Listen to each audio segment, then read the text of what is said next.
La nouvelle réglementation, c'est que tu représentes ton vendeur, tu ne peux plus représenter ton acheteur. Je pose la question à Charles. Comment tu prends la nouvelle réglementation, puis comment le gères-tu?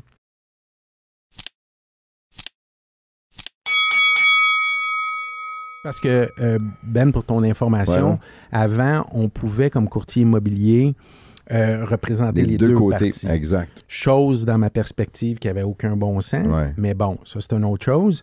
Parce que tu as toujours l'impression qu'il y en a un des deux qui n'a pas toute l'information. Exact. C'est peut-être pour ça qu'ils l'ont fait comme ça aussi. Oui, puis il y a un des deux qui, selon moi, est perdant dans ce scénario-là. Exact. Parce que tu représentes qui, dans le fond? C'est pas vrai que tu peux être sur la ligne exactement. Fun fact qu'on répétait pas, mais on va se le dire ici, ma blonde est avocate.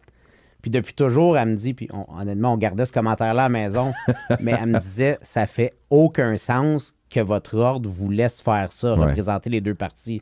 Mais moi, quand je le faisais, puis je pense que la bonne façon de le faire éthiquement, c'est vraiment de tracer la ligne puis essayer d'être 100% équitable pour les deux parties, puis que finalement, ça soit une bonne transaction, comme dans n'importe quoi dans la vie où tout le monde y trouve son compte, puis l'acheteur est content, le vendeur est content.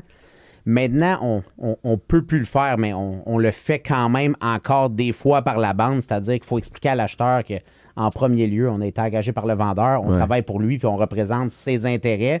Mais c'est sûr que c'est toujours une zone grise, puis je suis à penser un peu comme Jean-Sébastien à une solution pour éventuellement même plus se retrouver dans cette zone grise-là. C'est ça, parce qu'il n'y a plus de zone grise avec ce nouveau règlement-là, de toute façon. Non, c'est plus clean, mettons. Ouais. C'est clair pour tout le monde. Là, c'est plus clean pour le consommateur. Moi, je trouve que le consommateur ici a pu retirer finalement quelque chose du COVID.